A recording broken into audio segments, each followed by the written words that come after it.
Welcome back, y'all. So, a little bit of NBA draft coming up, right? We got the draft coming up on Thursday. Yep. We have our draft guru here that wants to say a few things about the draft. Mike, just give me your top 5 guys, and I need to know why they're your top 5 guys in order. All right, so you want me to go 1 to 5 here? Yeah. Okay, so in my opinion, the best prospect in the draft is Chet Hogan. I think he's, in my opinion, he's the guy with the highest upside in the draft by far, truthfully. He's got so much talent, this kid.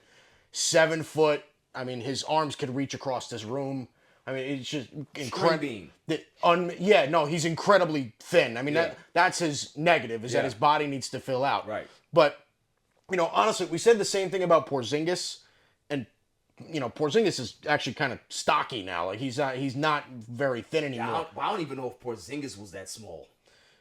No, I don't think that Porzingis was that small. But here's the thing, though, is like, when you have that much talent, because he doesn't just, if he was a true big, I'd have a little bit of a problem. Right. He's not a true big. He's a hybrid.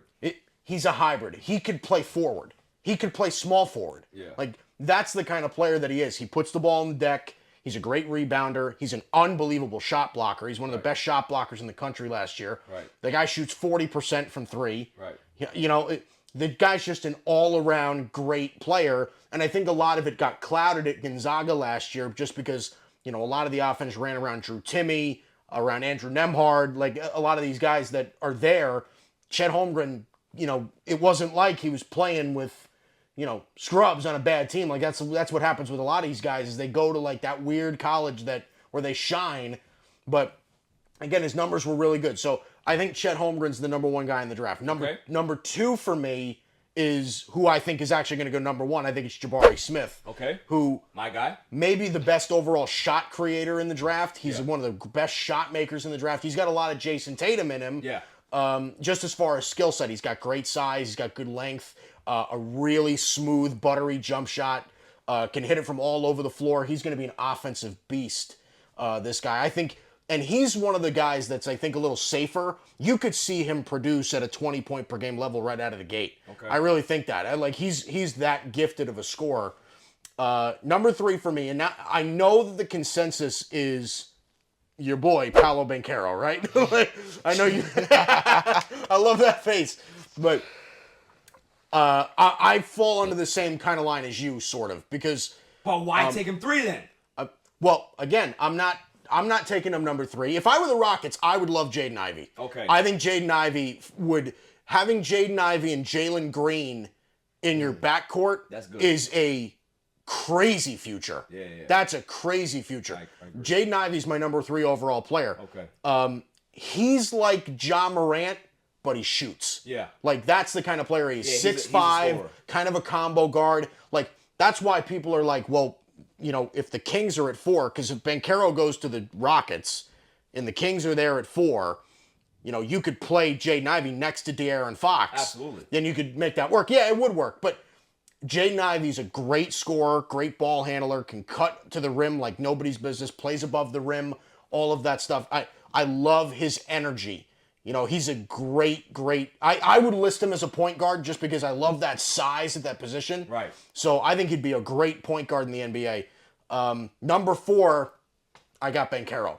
Just, look, I know you don't... Here, I get it, okay? But the problem that I have with him is the same problem that you have, okay? And that problem is going to continue in his career. Listen, it may, but his problem is, for people that don't, follow as much as people like we do, Banchero disappears in games too much. The Jason Tatum. He's one of those players that has an incredible skill set, but you want him to take over a game sometimes, and he doesn't. Right? It's not that he can't; it's that he doesn't. You know what? Right? Like, that's the thing. I gotta go on a little rant right now. I'm sorry. Go ahead. The fact that Coach K is now retired, right? Yeah. And Jon Scheyer is not a head coach at Duke. I hope that Jon Scheyer learns his lesson. I hope that Jon Scheyer sees the players that Coach K was bringing in and say, I don't want those guys. I don't want those guys. I don't want that prototypical one and done. Carroll, you hate Jason one and done. Tatum. I don't want those guys anymore. Okay? I don't want those guys. I want the guys that look like Ferraris and they got a Buick engine in there. I don't want it. Well, go ahead. Banchero is Banchero. Here's the thing about Banchero, though. Banchero has the most translatable move in the draft. Like, he's going to go into the NBA, and this move is still going to work. That little post spin move that he does, he does that one dribble and then spins. Yes. That's unguardable. There's nobody in the NBA that can guard that. There's nobody in college that can guard that. He's going to score. Listen, regardless of whether you like it or not, out of the gate, he's going to score 15, 20 a game. Because here's the thing, even in the games, this is something I noticed too, because look, you and I have the same problem with Banchero, is that he kind of disappears a little bit. But those games where he disappears, he still puts up 19, 21, 22. Could you imagine if he did? He's still, right. That's what I mean. It's That's like my problem. if you can go to a team that can put that all together, right? Because Houston's not a badly coached team. No. If he can go to Houston, go play for Steven Silas, and he can get that out of you, then all right, you might actually have something there. I think for Banchero, he reminds me a lot of Chris Webber. Like he's got a lot of C-Web in him. But what needs to happen for him is that he has to go to a situation that's quiet. Houston is quiet. Yeah. If he goes to a big market where there's putting a lot of pressure on him and their expectations are too high, he's not going to live up to that. Yeah. He needs to go to a place like this. So if Houston is smart, they will take him, because if you can get the most out of a kid like that, the rewards are endless, right? But you have to be careful, because you have to put on kid gloves to deal with him, and that's the problem. Yeah.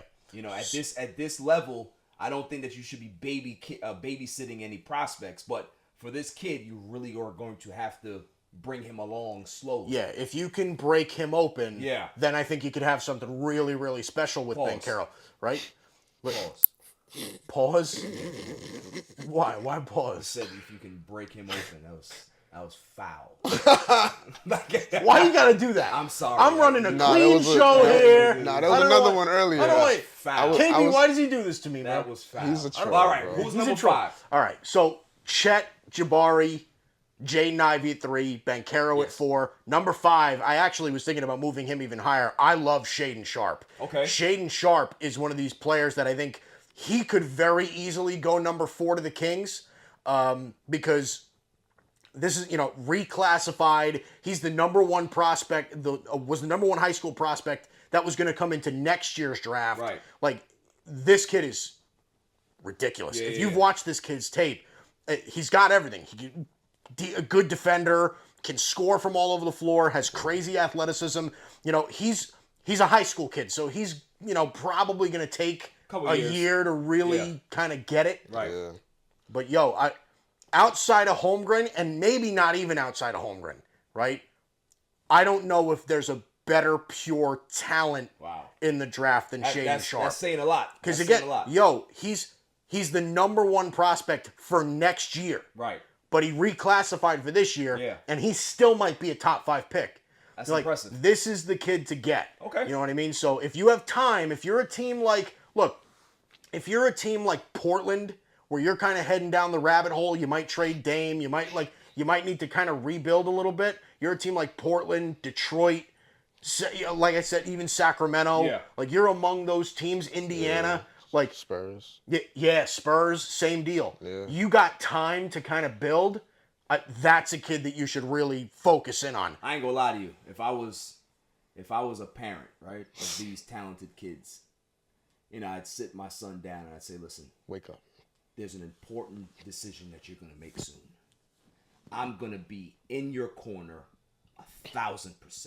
You can always count on your father.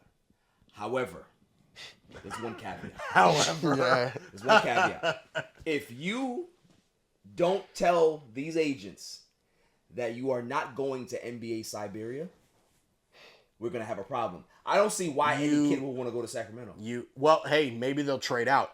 Sacramento could trade out. No. They could. They need to. So if they're listening, they need to, because no one wants to go there. No one wants to go there. Yeah. I'd rather send my child to the Knicks. Oh, wow. That's saying a lot. Than NBA Siberia. I'd rather send my child to NBA Transylvania, Listen, he which just is Oklahoma City. he just said something really, really telling too. Yeah. Though, if I'm the Knicks, Yeah. I am doing everything get I Ivy. can to get Jaden Ivy. I agree. Everything If I you can to can't- get if you Jaden can't Ivy. if you can't get Spider Mitchell, you have to go get. Yeah, but you know Yeah, they're not gonna. and you know, They're you know what's not gonna. crazy? It might cost similar amounts. Yeah. To get Jaden or But it's fine. or I mean, Spider. the Knicks have to do something, right? Yeah, will. no, they do. They probably will. You never know.